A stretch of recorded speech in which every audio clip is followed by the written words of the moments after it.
Real African stories and real African experiences. This is the Legally Clueless video series. And in this episode, Scheaffer shares how she found her voice, and it all began with rotten meat. Back in high school, this is like I think 15, 17, years ago. Aren't we old? It's a pancake. Anyway, back in high school, and I remember I was a third former because I was a prefect, and also our school was this school where you're only a prefect if you are the badly behaved girl. So they said, you know the thing of set a thief to catch a thief? Basically, so I was a thief set up to catch thieves. And then in our school, we would eat meat once. And for me, like, it's a problem. Why am I eating meat once? So then Sundays when we ate meat, and it was like Christmas. So then the school would buy a cow, the beginning of the term. And then this cow would be slaughtered into bits and chunks of pieces, and then these bits and chunk of pieces would be kept into the refrigerator for like as long as you're in school.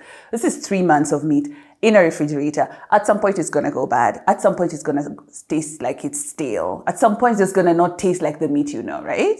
So then this was the story that used to happen in my high school.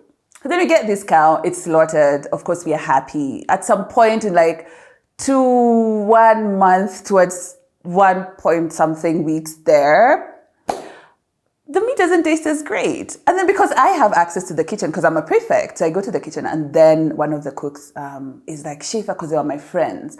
Also because I was that chick who would hook people up with like food that is good, like it's not on the menu, which is crappy. I'm that girl. So then I go, and then he calls me and he says, he actually called Otiende. So Otiende is like, Scheaffer Kuja, I want to show you something. So I go close to him and he's like, this meat you're eating is not great. And I'm like, what? Why is this meat not great? It's the only thing we have. Apart from githeri and apart from boiled skuma wiki, because everything in high school is boiled to death and then it is boiled again to die again, right? So I was like, wait, what do I do with this story? Then he said, it's so bad that now I'm just telling you so you can know what to do. But I was like, first of all, you do know I'm the girl who's already an outcast in this school because I'm always speaking up against things, right? So like, for example, our teachers will come and say, girls, we have decided that anyone with long hair should cut their hair so you can save time. And then you are in class early. And I'm like, but no, I've had my hair for 3 years. It's never affected my grades. I'm always performing well. I don't see how this is related to education in any way. In fact, they tell us akili ni nywele. So now here we are, right? So then they would go back and think, which other way can we confuse these girls? So then they'll come back and say, girls, we have decided that anyone with shoes that has laces, you are not supposed to have them. So next time I'm like, what's happening? It's the same with the length of our skirts. At some point we'll be told, girls, your skirts are too long. You have to have longer skirts. Meanwhile, our skirts are almost at our ankles. Like, is this a chama of what is happening? So those kinds of things, like I'll always just randomly be asking why. And I think it's also based on how I was raised.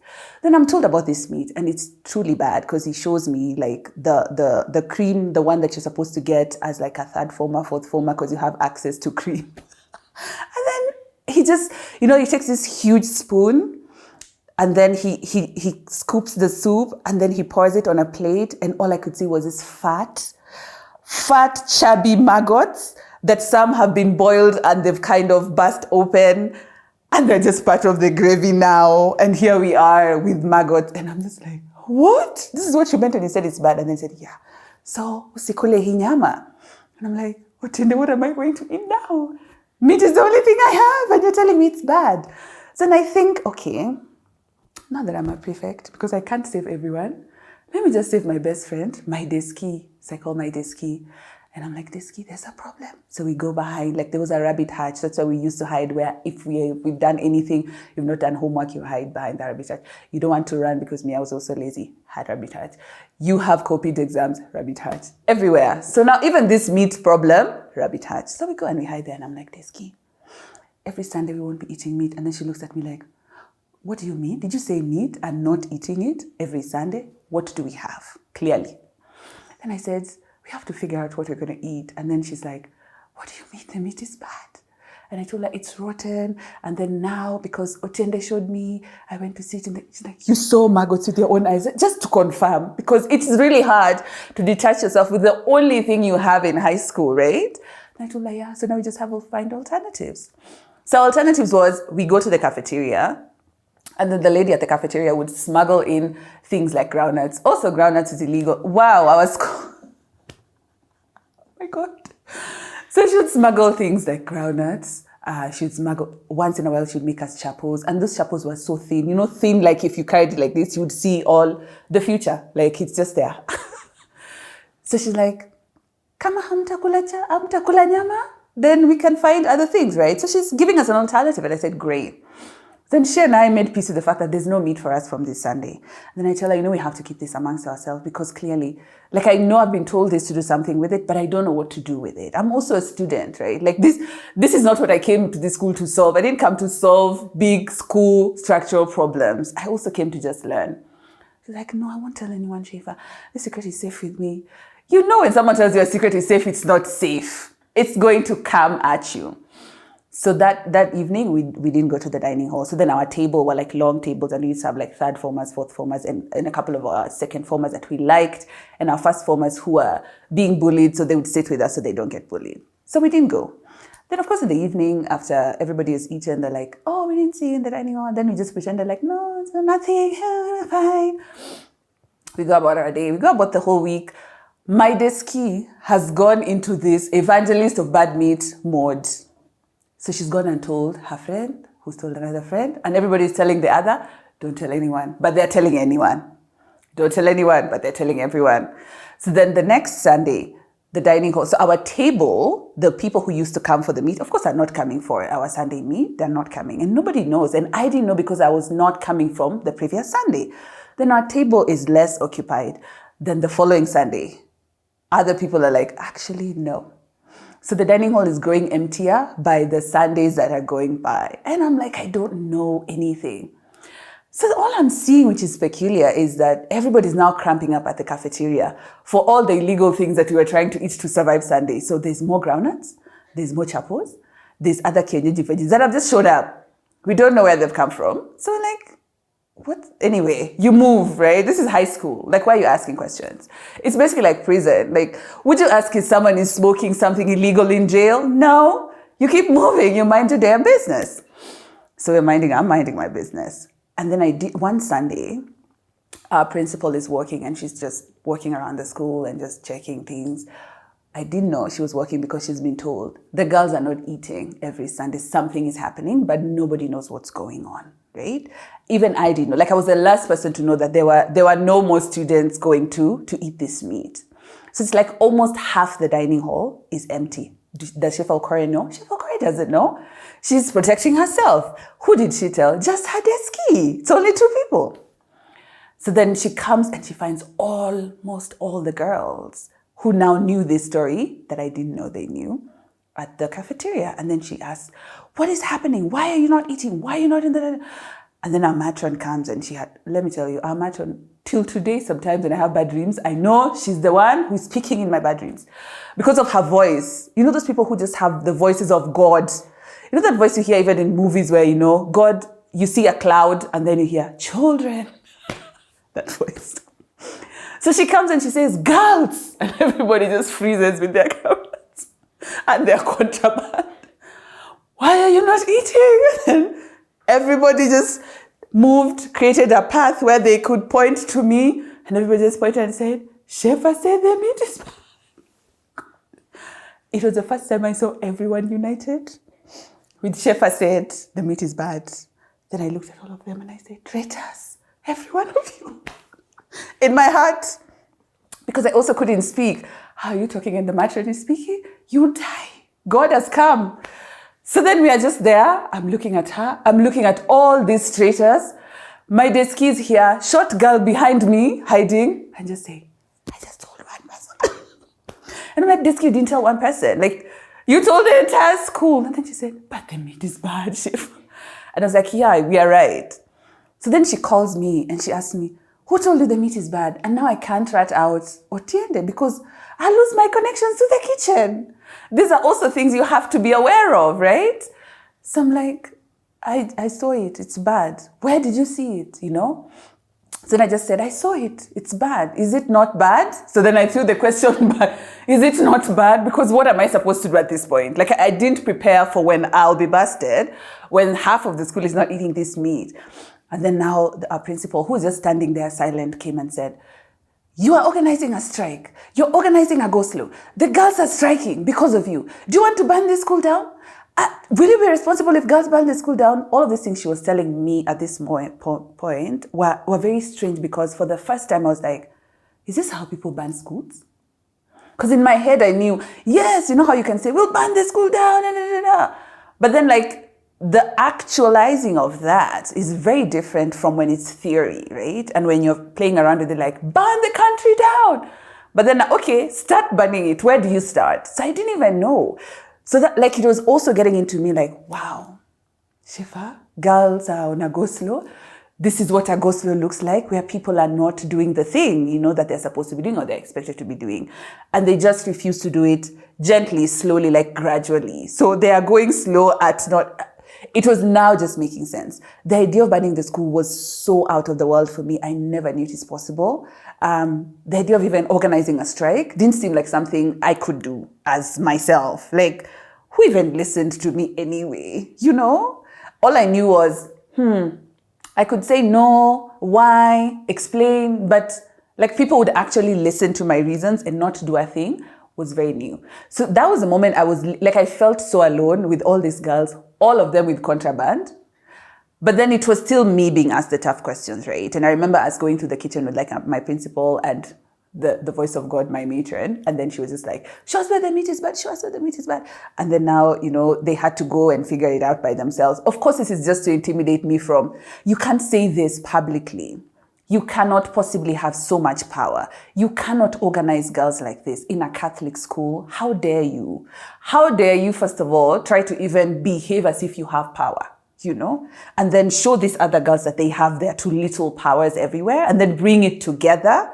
This is so wrong. So it was first, I am terrible, because I've just made everyone realize they can actually say no. And they can say no collectively, you know. So then, of course, there's the whole idea of it's not even going to be debated because the meat is bad. They can't eat this meat because at some point, because even teachers used to eat the same meat. But at some point during the term, I think the second month into the term, they would start buying meat from out of the school. They knew. It's not a secret. The meat is bad. But because it's a student who seems to always be against what is seen to be normal, a student who always seems to be questioning why, is the one saying it. So the problem was the messenger. It wasn't the message, right? So that was the point I realized, oh my God, I actually have this power. People actually listen. So then I started even noticing why people were scared of me at some point in school, because I would just say, you can't sit here, this is my chair, and nobody will ever touch that chair, ever, ever, ever. So yes, then I was punished. I was told to go dig a trench, you know, those things that they think I can't do. Of course, I couldn't do it, but they also thought I couldn't do it. Then they said, no, you've learned your lesson. Now everybody knows that you can't just speak up, you know, anyhowly how you want in this school. But then you see the thing that happened is they couldn't take away from the fact that the girls already had tapped into their own power, you know. So it never really was about me. I was the catalyzer for change in a way that I didn't even know was a possibility at that point. So then on, even when teachers would come and say, girls, we have decided, because we have decided was the common theme. And we would say, oh, the great we have decided is coming. Girls, we have decided that. And then with girls just say no, even before they hear what is happening. So sometimes they'd even say no to good things. And then they say, no, we've changed our minds. Yes. But then, so now seeing that it's possible to actually do this, I think the scariest thing about speaking up when you're young and when you are in a school that is not built for girls, particularly girls' schools, right? They're not built for girls to grow in a manner that allows them to exercise their power and agency. So why should we say if we are cramping, you know? Why should we say if we don't have X? Why should we say if we don't have running water? Why should we say if we are being fed bad food? Because the systems of schools are not built for girls to have exercise agency or have agency at all, right? So then, of course, I'm going to be that girl. And then another very, very obvious moment of speaking up that I realized, oh my God, I'm actually doing this thing all over again was uni, you know, because you graduated and I was like, thank you, high school. I'm going into the world where I can speak up. I have my voice now. Alas, it is wonderful. So I go to University of Nairobi and I'm excited because I'm going to do international relations. And I think it's one of those courses that even when I was about to just sign up, like, okay, I can do this, I'm going to learn how to talk to important people, say important things, go into the world and become a diplomat at the end and just travel and speak English randomly, anyhowly. I was like, this is amazing. So I'm excited about this course. I joined and I'm an evening student because I'm also doing other things during the day. So I go in and then we have a whole unit of things. And there's also economics. And I'm like, mathematics. How dare you find me here in my moment of peace? I left you in high school. What is your problem? You know? Then I see international law. I mean, I'm a history student. I'm a very good history student. I love history, but I hate the law. Then this teacher comes and then he introduces himself. He's very boisterous. He's very, I am full of myself. I am young. I have PhDs in everything and almost nothing. You know, here I am. I am the God of your future. Literally, that's how he introduced himself. So then we look at him, and I'm always a student sitting at the back. So I just look at him from the back of the lecture room. And then he says, this is the bibliography. These are the things you need to do. This is all the research work. And I'm like, wow, where will you even get all these things? You know, like I just got here. Someone just take me through it gently. Then he said, because now you're adults, you can find these things in the library if you can afford them, or you can ask your friends who've been here before. But this is the coursework. So I look at that coursework. Maritime law, oh God, I don't know what law. I'm like, wow, there's no peace in my life, clearly.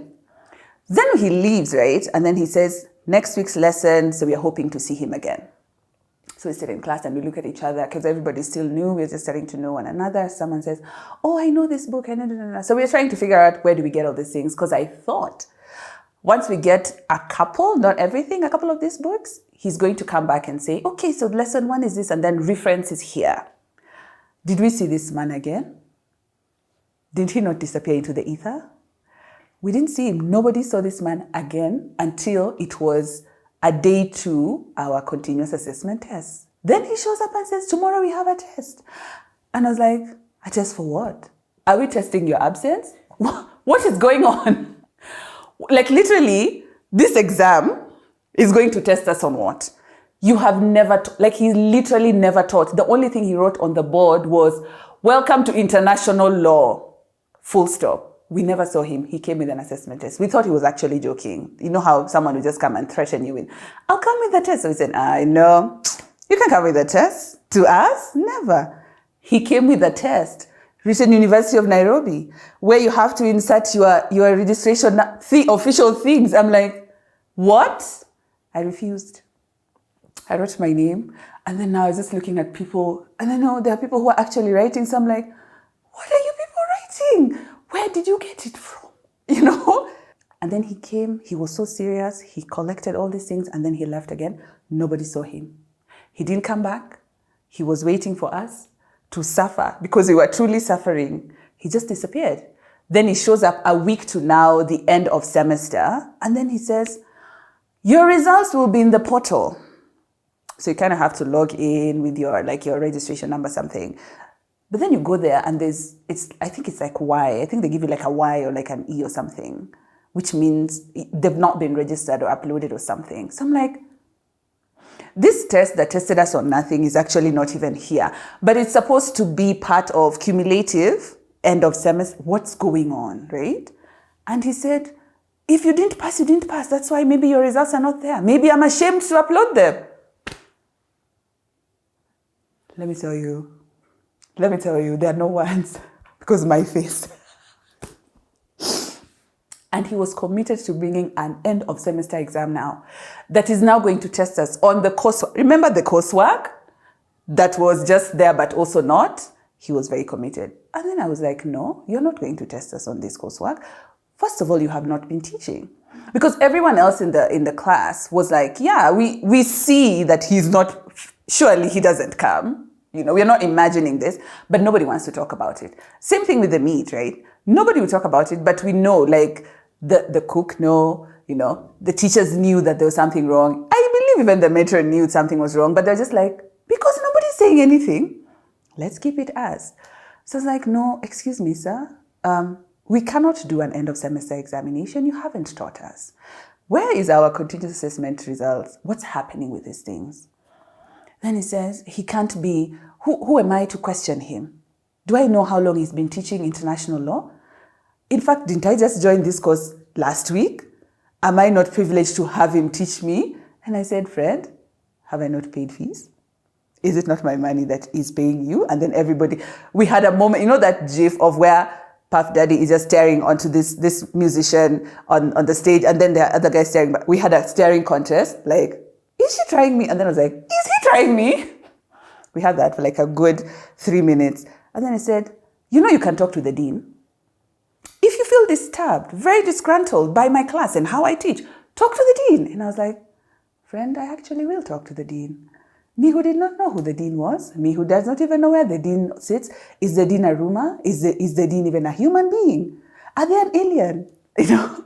Because remember, we are new. This is our first semester, first year, right? So I go to like our IR place, and I'm asking these people, so I need to talk to the dean. And clearly the dean is very accessible. They're telling, oh, are you a student? Yeah. International relations? Yeah. The dean is here at this time and this time. And I'm like, cool. So I sat there and I waited. And the dean came in the evening, which is also interesting because this was the same time that this teacher who doesn't teach was now purporting to teach. So I go in and I talk to him and I'm just like, hey, I'm so sorry that I'm here. And then he says, who are you? Then I said, I'm XX. I'm in this class. Oh, international relations. Okay. Is everything the matter? And I said, yeah, we have this teacher who hasn't been teaching. And allegedly, we are supposed to sit for our end of semester exams next week. We can't even find our CA teacher results. And then he's like, that's not right. Who is he? Then I tell him the name. And he says, okay, I'll deal with it. Thank you for letting me know. He was very nice, Then I left. I didn't know anything would be done. I was just doing the usual thing that I do, like the Scheaffer thing, which is speak up about a thing and move. Like I never go back to check like, so now that we spoke, Mr. Dean, have you done? No. So this went back to class and then he was still there for like, I think another half hour. Then the class ends because it's an evening class and he would hurry through it because he's also very busy. But you're adults, you can read, So I go back and he just lets me in and he's not bothered by me. Then the following week, do we see him? No, he doesn't show up, right? And then I remember we had another week, then we do our exams. Because also this is University of Nairobi, you do exams when people feel like doing exams.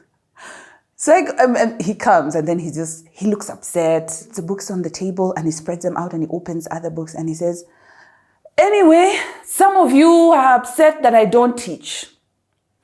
While I myself know that I've been teaching, I'm here to show you that I teach. I'm like, come on, dude. We all know the truth here. So I just want to show up and go through a few of the work that we need to be doing this semester. And anybody who has any question can ask me because the dean has complained and I was summoned by the dean. And then everybody's just looking at me like, wow, Madam Dean. Then he points out at me and says, so now, Madam, lady at the back, because I'm always at the back, with a difficult name, are you happy? Are you learning? And I just looked at him and I was like, I actually am happy that you're honoring the fact that we are paying fees. Because this is the contract, right? Where I pay the fees and I get taught, and then you can question me on the things you taught me, and then we can assess if you're a great teacher. So now that you're here to play your part, maybe we can play our part. And then everybody was just like, oh shit. Did he just use this moment to do another speech?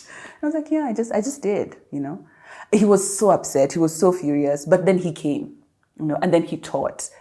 Did we pass? Because yes, we did. Also, it's University of Nairobi. Will you go and question anyone and say, I have an A. I thought I was supposed to get a B. Will you? No. You take your A and you move. This is the system, right?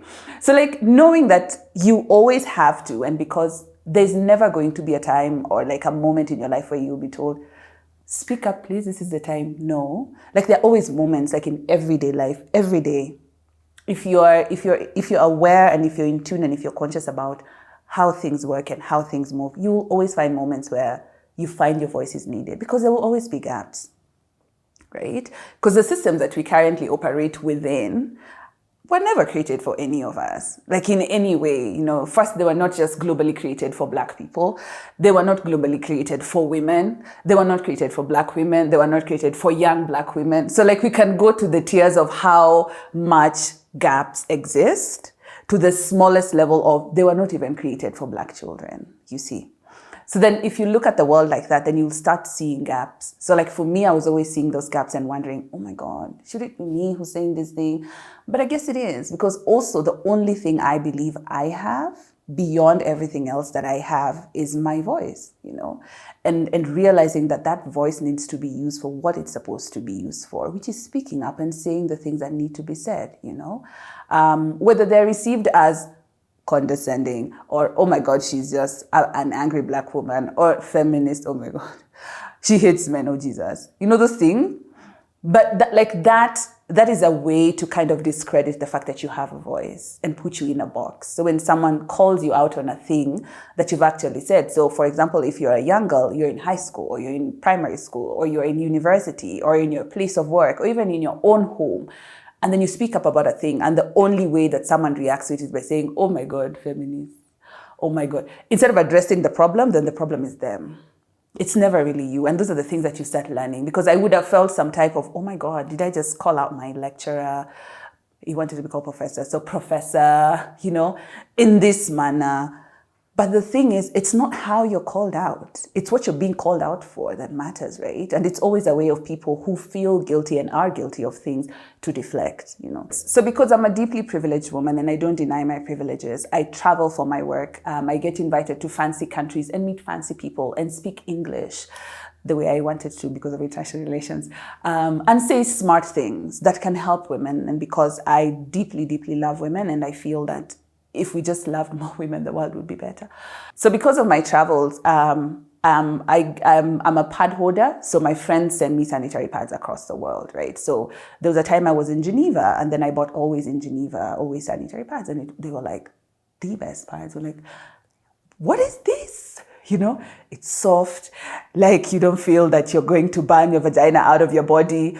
You don't feel like it's just... You feel loved. Do you see what I mean? Like there's no other way to just, you feel loved when you're menstruating. Then there's a time I was in the UK, did the same. I was in the US, did the same. I was in Jersey, did the same, right? And I was like, okay, something is happening here, but maybe it's not happening. So maybe it's in my head. The same thing with like the meat. Like maybe it's bad, maybe it's not bad. Maybe it's just me. So I kept quiet about it. And then I was talking to a friend, I think the weekend before I started talking about my Always experience. And she was telling me about, she had such a bad rash from the last period that she had, and she was using Always sanitary pads that are in Kenya. And she was like, I don't know, maybe it's just me. Because everybody also uses these pads. I don't see other people complaining. This is also the problem of stigmatizing menstrual process, because now women don't get to talk about menstruating publicly, and you can say, do you know my menstruation is about to kill me? If you see me here, I'm just a blessing.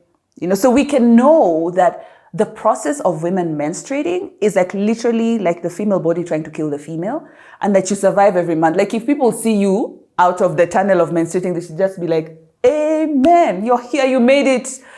Thank you, right? So we don't talk about these things. So we don't even know the symptoms. We don't even know if we are maybe suffering from a side effect of a product we are using, right? So then we're like, what's happening? Then that same weekend, I was supposed to start my period. So then I didn't have tampons. So I go looking for tampons. I go to the first pharmacy, and then this guy is so cavalier about it. He's just like, there are no tampons. Tafuta kwingine. Like, how do you not have tampons, right? I move on because I've been shown the door. I've used the door. So I go. We drive to another petrol station. There's another fancy pharmacy there. I go and they tell me, these ones have been out of stock. They were slightly a bit more gentle with how they let me down. Like, we ran out of this a couple of months ago. Months? And I'm like, months? Like, yeah. I'm like, do you think there's a problem with you running out of tampons for months and then there's nothing? The tampons, people can use other things. I'm like, but I don't want to use other things. Then they said, anyway, you can try this online store even if you. So they were gentle about letting me down. So before I get into the online store, I tweet about it. And I'm like, friends of the Republic of Menstruators, is there a tampon shortage? What's going on? Because it is a crisis for me. Like, what am I going to do? I can't sit in a corner like this and wait for my period to end. It's not possible. So I tweet about it. And then, of course, the same way I do everything else, I speak about it and I go, right? Then I come back 3 hours later after hunting for tampons in this Nairobi city. Then I finally find them. I didn't go to the online store though.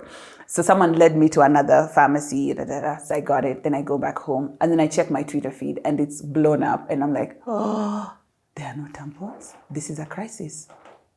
So now women are just talking about, we've not had it in. So I thought it was just Nairobi, and I thought maybe it was where I live. Then women like Kisumu, like, we've not seen these things for 7, what? Mombasa, Kitale, right? I'm like, some women even came to say, when you tell us, please show us the routes to tampons. When you find it. It's like, this is clearly a problem. And for a country that is majority a female population, and I am assuming, this is a big assumption, also I'm using the word assumption very loosely, that if you have a majority population that is female, you know that these people are menstruating. In one way, or in one day or another, there's some menstruation going on in this country.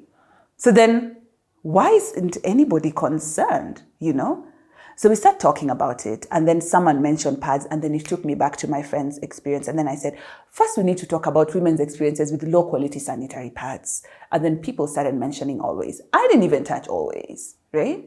Because I thought this is an isolated case that maybe my friend is too, those things of, because never in my life, because Always are also the people who would come to your school, put you in a corner, tell the boys to go and be free, while you, because you're about to be attacked by your body, you will need this product, take it, because now we have come to save you. And then you have just this allegiance that you've pledged to this brand because you're hoping that they wouldn't lie to a girl, right? About a very pivotal process that you'll go, like they wouldn't lie. They wouldn't even give you a bad product. So even if it's bad, it's you and your body. It's you and your menstruating body that are the problem. We are fine, right? So then I said, then there's a problem here, because my feed started being filled with, I remember a time when I was using all this, no, there's a bigger story here. So I opened my DMs, and my DMs are now open. I said, can you share what your experience is with Always? And that's how my Always experience, because it is mine. So then we started talking about it, and my DMs are just like full. Like I needed 3 other people, because it was coming in, you know how it is said, it's a flood of just experiences that were breaking my heart. Women who've had fibroids were saying how it's so painful when they've had their period and they have to use Always sanitary pads because they sweat and the heat is a lot. And then the pain of now, I'm like, oh my God, like the cramps are a lot. Women who now have rashes, is like, I have to go to the hospital after my period. I've always known it's normal that after my period, I go and see a doctor. And then the doctor will say, I think maybe it's something you are wearing, but the doctor could also not point out the pads, right? Then we started reading all this shit around. There were women, I think, in Canada who had also had the same problem. The women were, and it's pockets of stories that are not visible. So we don't know because they're dealt with in isolation. So my Always experience was born. And then a lot of women also came to say how, oh my God, I don't know how to thank you because I'm 54. I'm going through menopause. So I have my periods irregularly. But when I do, I used to think it's me and my body that didn't like this pad. So I just moved on to other pads. So I didn't even think it was the pad itself, And they just came to say thank you for creating a space for us to talk about a thing that would not appear on the internet. Then there was a whole space of men who are now learning about menstruation, leave the ones who came to say, we thought women had periods once every month at the end, like a salary. It comes in like your salary. And then we just die. Like they thought all women, we join together. At the end of the month, our period comes. It's like a salo. And then you're all given period. Oh my God, save me, please. But it was good because it was a space where they could learn. So that there was a space of also men learning about this in a way that wasn't condescending, that wasn't reducing the women's experiences, that wasn't blaming the women for wanting better for themselves, and that wasn't treating periods as dirty, which was wonderful, right? Because now men would say, no, but surely, if women are saying that this thing is not working for their bodies, why not give them a better product? And it's also not because we were trying to reinvent the wheel. There are better products. We all know this, right? There's no African woman who grew up in Africa, went abroad, and if abroad is even just, just the next after the ocean, and found the sanitary pads there and didn't buy 10 million of them. There's no African woman, because we know that the paths we have are not great. And because we know that nobody talks about it on such a level that kind of pushes that narrative to ignite action, you know? So it was me basically doing we want better meat on a global stage, but with a different issue, right? And then now being very aware, because now I was also very aware of the spaces I create where people can plug in, and you plug in as you are, because the thing about also creating space is being conscious to create a space that people don't feel they fit in, right? So then the thing about my always experience is, if you watched, I never at any point did any interview in the media. It was always the women, because it is ours. It was not mine. I just have one body, right? So if you use my body as a standard of measuring quality sanitary pads, you're still failing the women. Even though I might be the one who started a thing, but you can't use me. That's the thing about inclusion. That's the thing about expanding space. So it was always other women who've also had their own issues and experiences around menstruation who are coming to say, yes, this has happened to me. This has happened. This is what we know. This is what we don't know. This is what we need, right? So being very aware of also me creating space and me stepping back and not being the person who's also like, so now that we are here experiencing this thing, no. It's being the person who you start a thing and then you lead from the back. I think the biggest thing about leadership is also being able to lead from the back and being led by the people you want to lead. So that's the thing. And I think my always experience was beautiful because women also saw the power they have for the first time and just saying, no, we are not going to buy this. We want better. And it's wonderful to see other products now in the market that are competing to meet up to the standards that women have raised about themselves and about their bodies, you know. Like I said, the only thing I have is my voice, you know. And because of my mother and my grandmother and the house that I was raised in, because my mother is the kind of woman who would say the eternal phrases. I never in my life, she would just admit and say, I never fixed the world for you, because I was raising a very different kind of girl, you know. So I didn't fix the world because I was busy raising someone who would be able to use the only thing that the world needs for it to get straight, which is a voice, you know. So she will tell me, I didn't fix the world against injustice. I didn't fix the world against patriarchy and misogyny and against the violence that women face. But what I did is I gave you the tool that we don't have, which is her voice and my auntie's voices, because these are women that I saw have voices and that voice be taken away from them, right? Which is my grandmother's voice. Because my grandmother was also that rebellious woman who, let me tell you, my grandmother is that one who said, me and 12 children, why? I'll have 5. And so she had 6 and the 6th one was the twins of her last pregnancy. She said, actually, I even give you a bonus. I was giving you only 5. You have a bonus child, be grateful, you know. So like women like those who spoke when it was deeply violent, you know. I mean, the violence we face still exists and it's very, very, it's just repulsing. But like knowing that the violence changes, you know, it gets stronger. It learns how to be violent in a new way, you know. Like the misogyny figures out how to misogyny better. The patriarchy understands how to patriarch better. Things like those. So like having the voice of these women and then not being able to use it would then be a failure for my generation, right? Because I think I'm the first person from my family to be able to get to the levels I've gotten to in terms of success, in terms of being able to charter my own path that is not interfered by elders. Hello, elders, you know them? Yeah. So then, like, it's such a gift to be able to have the voice of people who and women who knew where you're going to go and what you need to do, and not use it would be a betrayal to them. And then being also very, very aware that for one woman to make it, an entire generation of women have to adjust. It's very different for men because the world already caters to men, you know. But for us, when you see me, you're seeing so many other women. You know, the women who tried, didn't get here, got killed because how dare you dream? The women who tried to speak, how do you have a voice? You know, the women who tried to do things, who tried to work in offices, they were not paid well, so they couldn't be in those spaces. And then someone said, oh, you came here. You couldn't manage the office. You're weak. But then everything inside that office was violent. How do you stay, right? Then for me to be here and to speak and to be able to galvanize women and to be able to inspire young girls and to be able to make women who are young and ambitious and just want to live and live freely, to want to pursue that, I think is the ultimate reward that I take from finding my voice and in the journey of finding my voice. And I'm just hoping that everyone finds their voice and that voice brings others. Thanks for watching this episode. Remember, you can catch new Legally Clueless video episodes every Friday and new audio episodes every Monday.